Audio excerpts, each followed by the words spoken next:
नमस्कार स्टूडेंट्स, और मैं आपके सामने डीके चौधरी और आप सभी का अनअकैडमी बीपीएससी यूट्यूब चैनल में स्वागत है।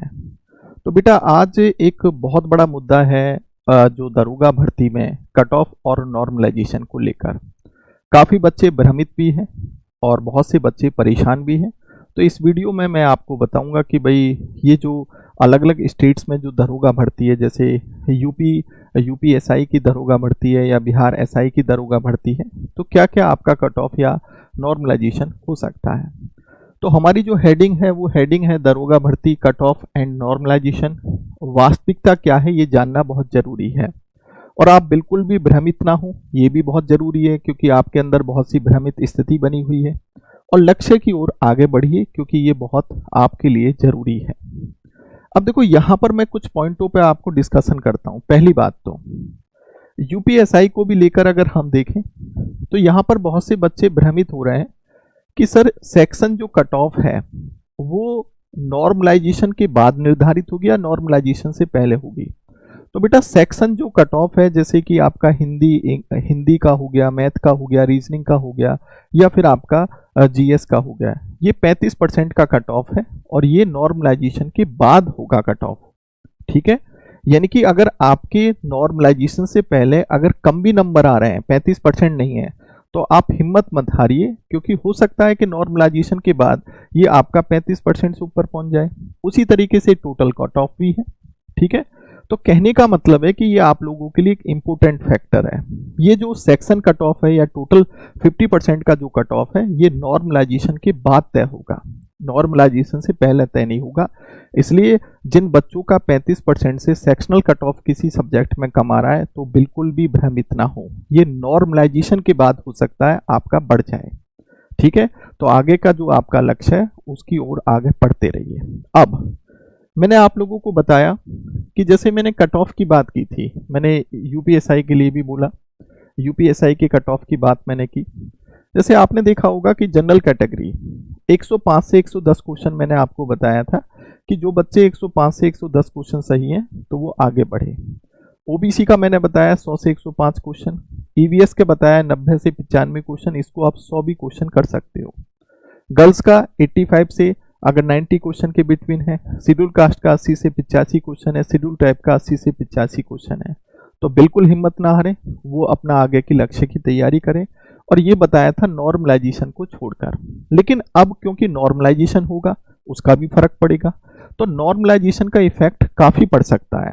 जैसे मैंने कंडीशन बताई कि कंडीशन 1, यदि मान लो आपका पेपर आसान है तो क्वेश्चन आपके मान लो 120 से 130 या उससे ज़्यादा सही है, तो हो सकता है, मैं सभी की बात नहीं कर रहा, हो सकता है कि कुछ बच्चों के 15 से 20 क्वेश्चन घट सकते हैं। यदि सेकंड कंडीशन क्या है कि यदि पेपर हार्ड था और क्वेश्चन आपके 90 से 95 अगर सही है और 85 भी अगर सही है, तो हो सकता है कि अगर शिफ्ट आपकी हार्ड थी तो 15 से 20 क्वेश्चन आपके बढ़ भी सकते हैं। मेरा कहने का या बताने का मतलब यह है कि बेटा, बिल्कुल भी भ्रमित होने की जरूरत नहीं है। यहां मैं ये नहीं कह रहा कि सबके बढ़ेंगे सबके घटेंगे, मैं कह रहा हूं कुछ के बढ़ सकते हैं कुछ के घट सकते हैं। अगर मान लो हार्ड शिफ्ट में आपका जो है 120 से ऊपर का स्कोर आ रहा है, या हम मान लेते हैं 115 का स्कोर है, तो इसका मतलब आपको तो और फायदा हो रहा है। लेकिन हार्ड शिफ्ट कौन सी होगी, आसान शिफ्ट कौन सी होगी, नॉर्मलाइजेशन का कहाँ किस पेपर पे कितना इफेक्ट पड़ेगा, कौन सी शिफ्ट पे इफेक्ट पड़ेगा, तो ये तो बेटा बोर्ड ही तय करता है, इसमें हम तय नहीं कर सकते।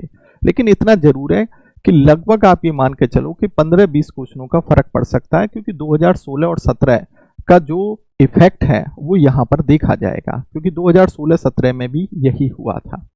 तो इस बात को बिल्कुल ध्यान रखें, अपने लक्ष्य की ओर आगे बढ़ते रहें, बिल्कुल भी भ्रमित ना हो। और देन कट ऑफ और ये जो नॉर्मलाइजेशन का वो इफेक्ट पड़ेगा वो मैंने आपको बता दिया।